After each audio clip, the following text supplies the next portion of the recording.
Hey guys, so this is something a little different. This is actually a Mahou G game, and Eural, who called this game, is actually going to be here today to kind of go over what he did here, and he's going to be doing a couple more videos as well after this. So, Eural, why don't you let people know how this Cliff game went?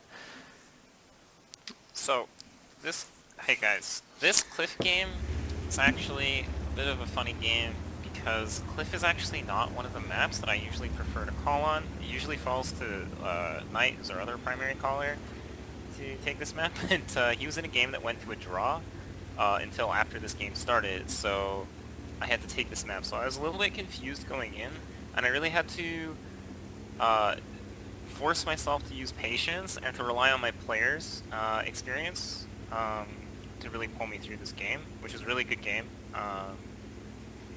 It was pretty stressful to play, but looking back, it's definitely one of the most memorable games in the campaign for me. So, and going up the hill here in my 13105, getting off a lot of spots. I stall out because I'm afraid of dying here. Make sure that my boy Nick gets up the hill, and he does with most of his hit points, which is a big thing to get that hill position. Obviously, if you've ever played Clan Wars, it's a pretty important position. I'm mostly just trying to focus on the map and stay alive with all these Russian mediums crawling around near me. Don't want to just die at this stage in the game. So I'm not really doing much other than just trying to juggle my tank around.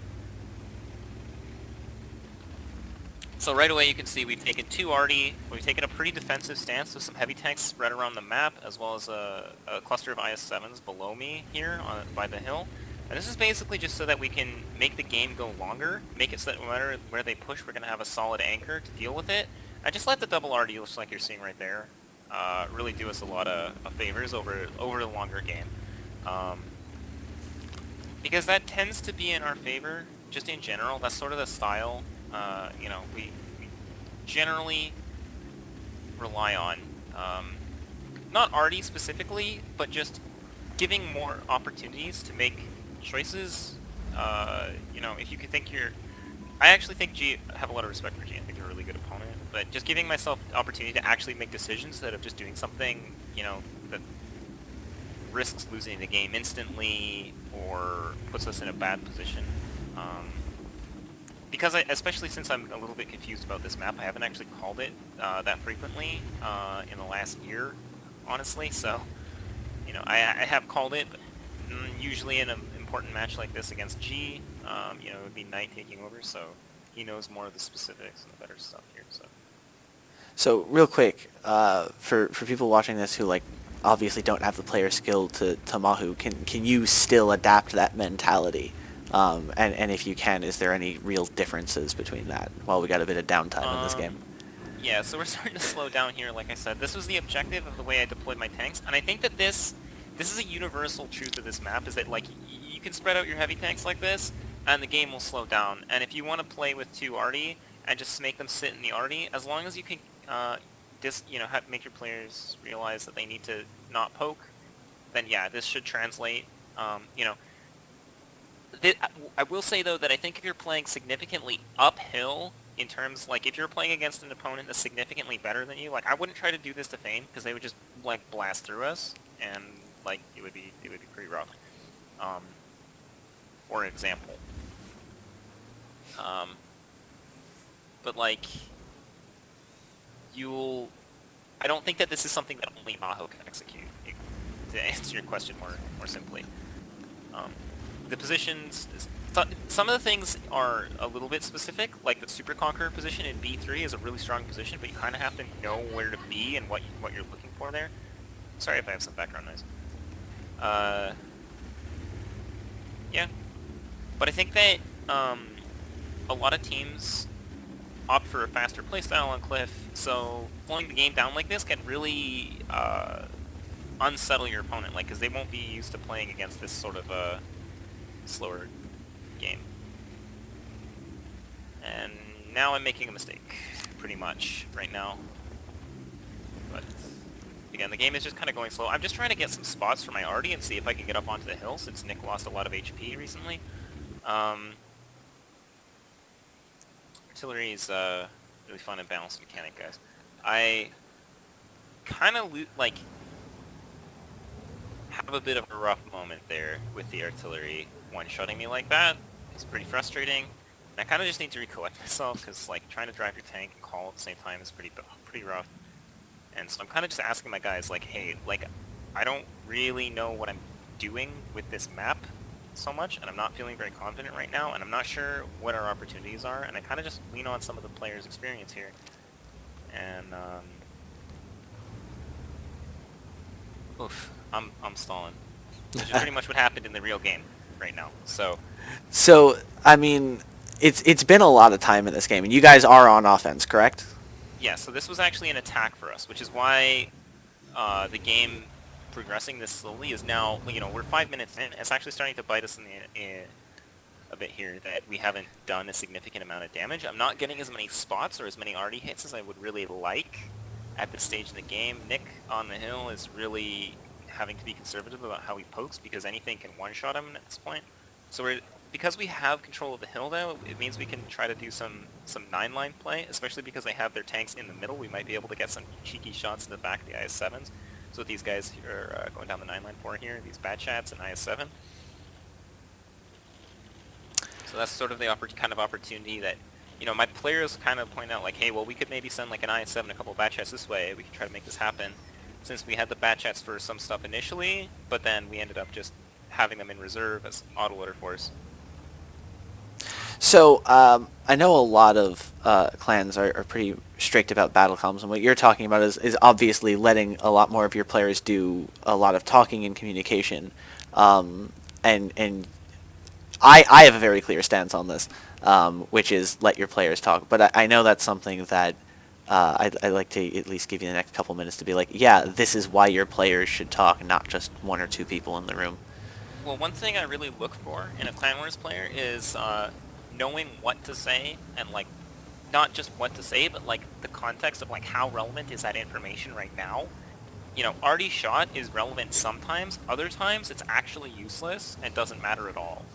And just like having the, you know, that's how you can tell a really great Clan Wars player is like knowing what information is relevant and not, and like, you know, following along with the flow of the game, like to be able to have those really useful communication and only say things that really matter.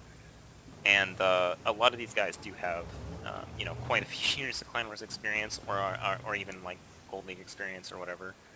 So that's I kind of rely on that a lot, honestly, especially on maps that I'm not as comfortable with. You know, I'll get a little bit of help from some of the players. Social Flaws renamed himself. He's better known as Social Flaws, but Zabka, the IS-7 on my team's big help to me in this game, so I wanted to give him a bit of a shout out. And another thing that I think is pretty relevant is like the importance of like momentum and morale. Seeing that their artillery just went down, that's a really big, you know, sigh of relief to our guys that we're not going to get hit by any more arty, because we know they've only got the one. And also just, you know, lifting the spirits means that everyone's going to be able to think a little bit more clearly. You know, it sounds dumb, but people don't play good when they're sad, and when they're getting hit by arty, they're usually sad. And also just like, you know, it makes you smile when you have something like that, like the lucky counter battery. It was actually pretty calculated. There was like talk between the people getting hit by arty that like we were pinging where he was, I think, or at least saying out the sector. And so he was in K1, and then someone got hit from K2, and then he was in K3. And I think he died in K4-5 because he was just moving, you know, horizontally every time he fired, and it got predictable. And he actually got led by our T-92 and died. So that was a pretty interesting thing that happened this game. But 9 minutes in, now we're really starting to look for some sort of opportunity to like actually start taking some more initiative in this game, because a draw is a loss for us here as the attacker. So I'm just sort of flicking around through tanks, I think, and taking a look at what Nick's doing, taking a look at Ted for whatever reason. You got to see how your clickers are doing. Yeah, gotta make sure they're moving. Gotta check their work. But no, I think I'm just trying to switch through to some of these different tanks. Like I want to see what's going on in the middle, so I'm watching big guns right now. And we're talking about leaving the 113 here. He's a little bit hurt. He's got a bit better armor. He's going to anchor better in this situation. We can send our Batch as Super Conquerors with the DPM they have, or Burst and DPM combo, I guess. We're going to send them to the 2 line and try to clear that out.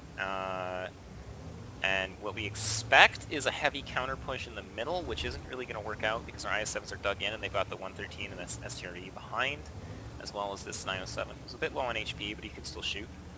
So we've got a lot of guns to prevent them from pushing through the middle. The big concern here is them having a significantly larger force than us in the 2 line, and I'm pretty sure this actually goes pretty badly for us. But So obviously this push gets triggered more by time constraint than anything else. we have to do something. You know, I'm saying it's okay to not do stuff, especially when you have 2 Artie. It's in our interest to play a longer game. It just means that our Artie does more shit, stuff, right? Like if you bring 2 Artie and then you play a 3-minute game, you're actually just giving yourself a handicap because Artie doesn't really do very much in 3 minutes, outside of like give you some stun in a brawl. So these 5As here, coming in the 2 line, is actually really, really bad for us, because we thought they were going to be in the middle supporting those IS-7s, but this actually just lets them dump our Super Conquerors, and this trade goes really bad. Like, we don't get nearly enough damage as we would want out of our Super Conquerors here, but as this is happening, we decide, okay, we're not going to win that fight, so we have to win a different fight. So we go and kill their IS-7s in the middle. You can see that our IS-7s are kind of collapsing from all different sides. Our 113 is also pushing up around the side, just for a different angle and to add his gun to the fight, because their 140s won't be able to get on top of him just yet. Our Batchats run away, just keep their guns alive, and we actually were able to pick up more tanks than they do. We lose the Super Congs, but it pulls up so many of their tanks, we know where they are. It allows us to capitalize on that their IS-7s aren't going to be able to get the support that they need to stop our IS-7s from doing something. And Falkris and Xylo do die after they turn their guns and get that sort of figured out. But we have some healthy heavy tanks, and we have a lot more map control.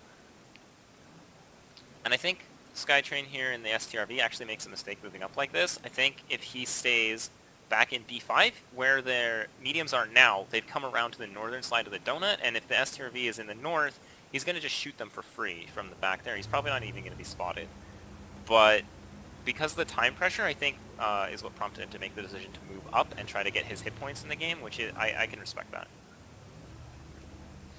And I'm just kind of watching Stuka dump his clip here.